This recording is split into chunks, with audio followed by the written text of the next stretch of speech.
Noite linda para você acompanhando o seu para trabalho. Estou eu aqui com o Eliseu Inácio. Prazer, Eliseu. Prazer todo meu. Eliseu Inácio é advogado. A gente vai falar sobre as principais questões envolvendo os direitos de família. Eliseu, se apresenta para eles, por favor. Muito obrigado, Regina. É um prazer estar aqui no seu canal, falando com o pessoal. Cumprimento também toda a equipe. Meu nome é Eliseu Inácio, sou especializado em Direito de Família e Sucessões, especializado também em Direito Civil e Processual Civil. Lido muito com questões de família, gosto muito de tratar desses temas e é sempre um prazer levar informação para vocês. Obrigada, Eliseu. Muitas pessoas hoje constituem união estável ao invés de se casarem. O que muda exatamente com o formato dessa união para o outro? Fato é, não é uma coisa nova as pessoas constituírem união estável. Antes não tinha exatamente esse nome, né? Mas com o advento ali de modernidade, as pessoas resolveram constituir união estável, muitas das vezes não formalizada no papel, que tem a possibilidade de formalizar. Seja por uma questão social, né? Porque casar é muito mais caro. A verdade é esse, é burocrático e as pessoas optam muitas das vezes por uma facilidade. O legislador, vendo isso, viu o crescimento dessa união estável, precisava garantir ali seguranças a essas pessoas. Em razão disso, passou a legislar a respeito do assunto. Hoje a união estável já tem uma previsão legal, equiparando ela ao casamento de comunhão parcial de bens. Então, hoje a união estável, ela equipara, é igual nas questões relacionadas a patrimônio. Mas também é possível constituir a união estável de uma maneira formal. O cartório, ele dá essa possibilidade, muito menos burocrático do que o casamento, isso daí é um fato, e gera uma segurança muito maior, principalmente quando se busca pleitear direitos perante a órgãos públicos, ou até mesmo quando tem a ruptura dessa relação. Então, para levar para a justiça e pleitear direitos fica muito mais fácil quando é de uma modalidade escrita, por meio de uma escritura pública. E hoje em dia é comum a união de pessoas que já têm filhos. Como fica a relação jurídica desse padrasto ou madrasta com a criança, adolescente enteado? É um fato também, né? Nós vivemos uma sociedade onde existe o divórcio, existe a ruptura familiar e muitas das vezes essa pessoa não quer viver sozinha o resto da vida e acaba constituindo um novo relacionamento, seja de união estável ou mesmo de casamento. E às vezes essa pessoa já tem um filho, muitas das vezes criança e adolescente. Esse novo sujeito que entra na família, ele tem que entrar com um senso de responsabilidade que vai ter um vínculo com essa criança ou adolescente. Quando é maior de idade, fica muito mais fácil, porque o filho maior de idade, ele não vai ter essa relação aproximada né?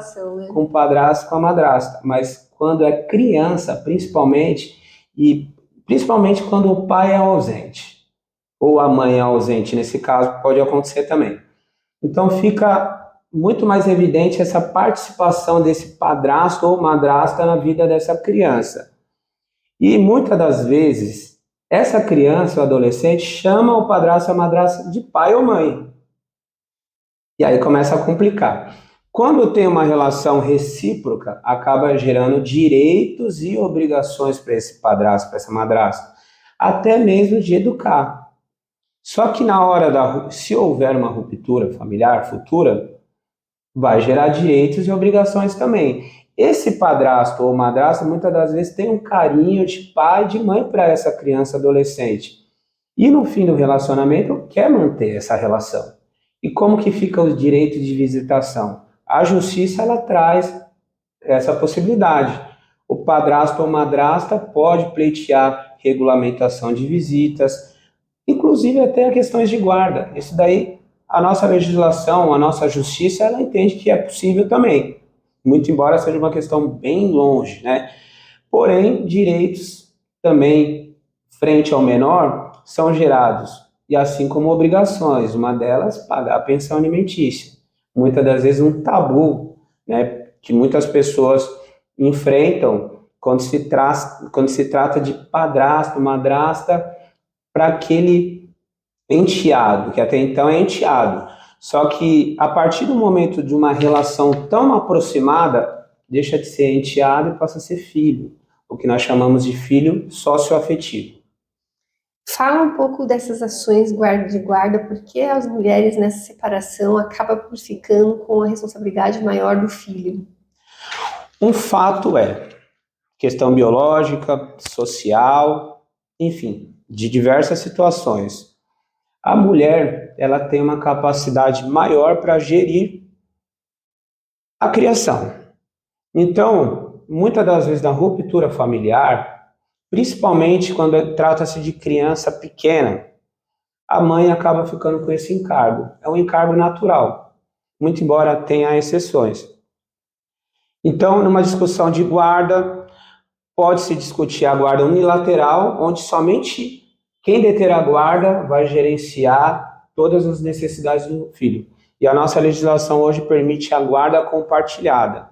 É o compartilhamento desse poder de gestão. Mas ainda assim, a criança, adolescente vai ter um lar domicílio, que é um lar referência, onde ela pode falar que ali ela reside.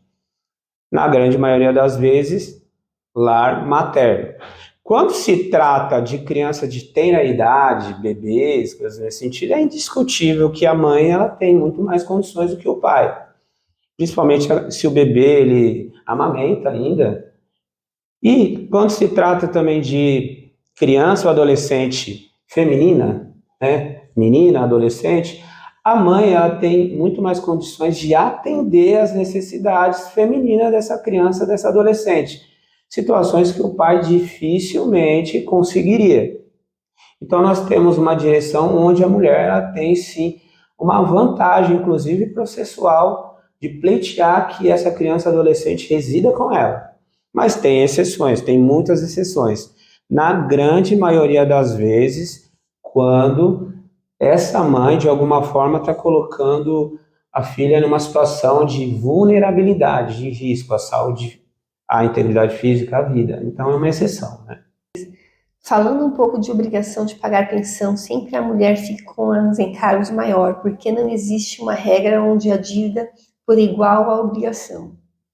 Pois bem, não tem como estabelecer uma regra onde exista uma igualdade.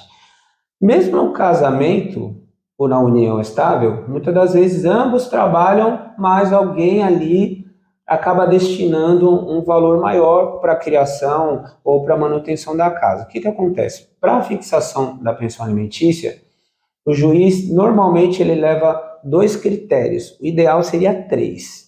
Seria a possibilidade financeira, né, desse genitor de custear as necessidades do filho, menor de idade ainda, a necessidade dessa criança ou adolescente com relação às próprias necessidades, então isso daí precisa ser demonstrado para o juiz, muito embora já presumível do ponto de vista legal, mas o tamanho da necessidade precisa ser demonstrado.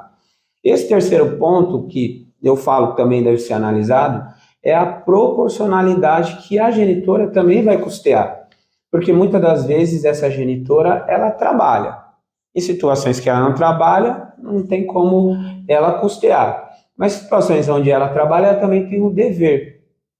E nunca a gente vai conseguir encontrar um equilíbrio onde o pai ele custeia igualmente com a mãe. Até porque as necessidades podem variar de mês a mês e pode ter diversos fatores que podem mudar e até aumentar ou diminuir esse custeio. O que a justiça tem entendido atualmente? Tem fixado um parâmetro quando o pai trabalhar com registro em carteira, o teto ali na média entre 30% e 33% dos rendimentos dele, rendimentos brutos, incluindo, inclusive, muitas das vezes, uma rescisão trabalhista. Recebe também férias, recebe, incide sobre todas as verbas. E quando ele trabalhar sem registro em carteira, como o juiz ele não tem um parâmetro de valor relacionado a salário, ele fixa com base no salário mínimo, um percentual sobre o salário mínimo. Aí não existe um teto, porque vai depender da possibilidade financeira do pai, que pode ser muito mais de 3, 5, 10 salários mínimos. Vai depender de caso a caso. Bem, falei com o Inácio, Eliseu e Inácio. Eliseu, como é que faz para entrar em contato com você? Fala pra gente o seu WhatsApp. Redes sociais, Eliseu Inácio, _ADV no Instagram. WhatsApp DDD 11 95493 9117. Bem, foi um prazer receber o Eliseu aqui. Agradeço a todos que estão assistindo a notícia, compartilham, curtam. E agradeço no escutador do lado das câmeras. Tchau! Tchau!